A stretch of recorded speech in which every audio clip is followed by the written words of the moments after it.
Glad you made it back, everybody. The Chris Salcedo Show. The focus this hour has been on the H-1B visa program and its abuses. It is as most things, when we remember the Salcedo Show axiom says, it is best not to give government more power lest it be abused. And you're seeing a prime example of this across multiple aspects of government, including our immigration policies, including the H-1B visa programs a carve-out designed to benefit certain individuals and screw over the majority. Obamacare is one such thing. Advantages certain individuals and screws over the majority. That's wrong. Let me talk more about the H-1B visa program and how it's being outed as anti-American with our next guest. Kellen McGovern-Jones is a senior investigative reporter at the Dallas Express and the author of he's the author behind Cowtown Caller on Substack, currently on the American Worker Tour, 17 stop statewide tour, informing citizens about the scam that is the H-1B visa program. Hey, man, welcome back. Chris, thank you so much for having me back to the program. It's wonderful to join you. Texas A&M, you guys focused in we're going to beat up on A&M because they're one of the worst. They've been one of the worst progressive, left-wing, anti-American idiots in academia here in Texas. But it's not just them. But what did you guys find as far as abuses of the H-1B system at Texas A&M alone? Well, we found that there was $3.25 million expended from the university over the last 5 years, hiring about 650 H-1B workers. And you may hear that and go, okay, but those fees they were paying, that $3.25 million in fees, was to get the Einstein of Calcutta, or the Einstein of Beijing. And as you know, 72% of H-1B workers come from India, about 12% come from China. And that is not what we found in the records. What we found was that they were applying for low-level instructional roles, some jobs that only required a master's degree, or some that were the very low-level professors. In some cases, they were applying for graphic designers and communications managers. And in several cases, they were applying for software developers. Now, I did a little digging, Chris, and what I found is that you don't need a lot of experience to be a software developer at Texas A&M. You need a few years of experience, like 3 years, and a bachelor's degree. Chris, right now, 1 in 4 graduates with a computer science degree faces unemployment or underemployment. And yet they had to go overseas and hire alien labor when these are the domestic conditions. I asked the university why they did this, and they wouldn't give us a response. Of course not, because when you're a left-winger, just ask a Republican. When you're a left-winger, you never have to answer for what you have done. So, folks, in case you're keeping track at home, just know and understand that these jobs, the idea that they couldn't find an American to fill these jobs, patently absurd. This is what we mean, Kellen, when we're talking about the abuse of the H-1B system. It was, I think it was a dual thing here. It was, first off, save some money by going overseas. Also, pack America full of people who aren't necessarily pro-American, devoted to our Constitution, devoted to our way of life.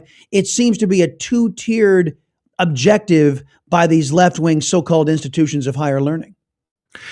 Chris, the institutions are not terribly forthcoming with what they're doing on the H-1B visa. I had to fight with Texas A&M for 2 months to get these records. When you do a Texas Public Information Act request, they're supposed to surrender the records, in most cases, in 10 days. Well, 2 months go by. I finally file a complaint with the attorneys general, and then I go to the university for comment and say, listen, you've been reported to the attorneys general. It's been 2 months. Where are the records? Lo and behold, after that, the records materialize. Now, what we didn't know at the time is that story drops on the 22nd, and the governor that same day launches an investigation into A&M. We know that now. Reporting from the Texas Tribune has given the Dallas Express credit for setting this into motion, and a few other outlets have. But there is a lot of chicanery, it appears to me, going on with the H-1B visa. The people that are using it don't want to be honest about the ways that they're using it.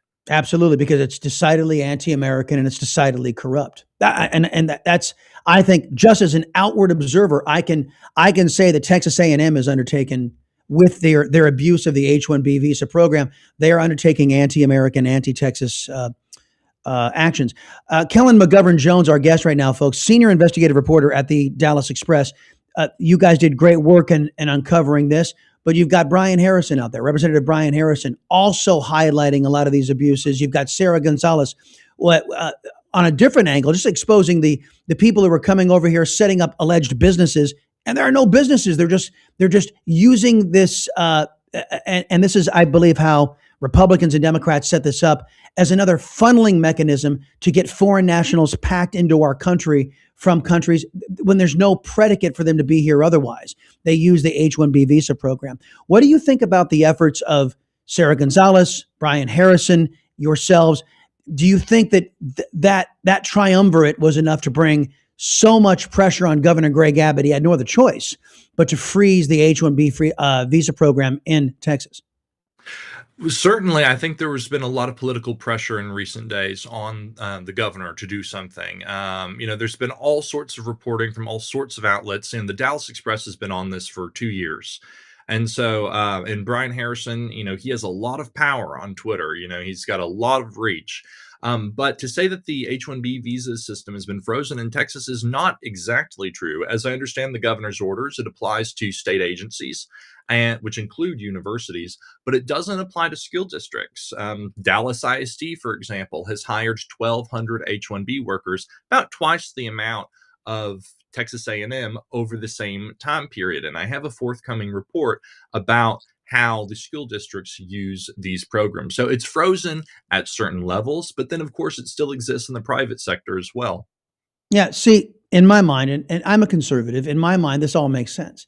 You got leftists in charge of Texas A&M. You have leftists in charge of these various school districts, Dallas ISD among them, and they use every mechanism they can to screw over Americans because out of hatred for this country. That's my opinion.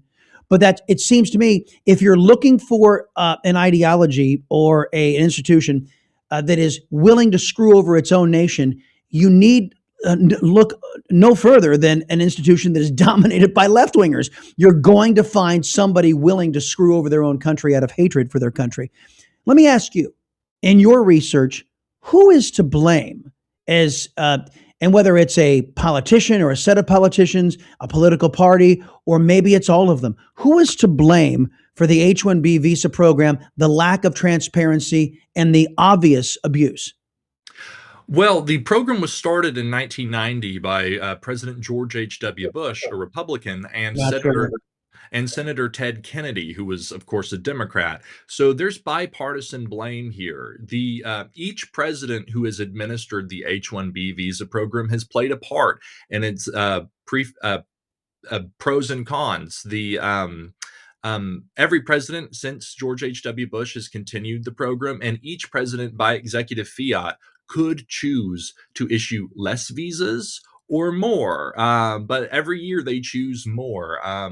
Before the current fees were imposed by the president and the reweighting of the lottery was imposed, USCIS projected that it would approve 120,000 visas in fiscal year 2026. And that was under Trump. Yeah, under President Trump. The damage to jobs is one thing, but my understanding is there's a direct line between taxpayer dollars flowing to these H-1B visa recipients who are coming into this country, that the taxpayers are being shafted twice. What have you uncovered? How much money is this costing taxpayers? That's a great question. Thank you, Chris. There's so many ways in which money is transferred from the taxpayer to the H-1B visa holder. The first way, of course, is in government jobs. That is a direct transfer from the taxpayer to the worker. There's other sort of innocuous ways that there's transfers. I could go on for days about this, but I'll give you just one example. Until March of last year, the H-1B workers qualified for FHA loans. And of course, FHA is a program that was envisioned to give houses to young couples to Yes. young people break into the housing market.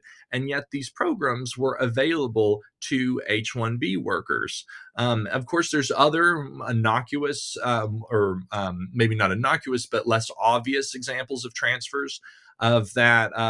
Introducing an H-1B worker to the country introduces their families as well. Yes. And certain public benefits, such as public education, cannot be denied to the children of H-1B workers. Because of Plyler versus Doe, which one of the attorney general's candidates for the state of Texas says needs to be challenged again. For those of you who don't know what Plyler versus Doe is, this is a court case that the Supreme Court ruled that the American taxpayer is on the hook to support the education of every child on planet Earth so long as they get here. Whether they come by hook or by crook, you're on the hook to support their education. Kellen McGovern Jones is a senior investigative reporter at the Dallas Express. Look forward to your future reporting on this, man. Keep up the pressure, okay? Thank you, Chris.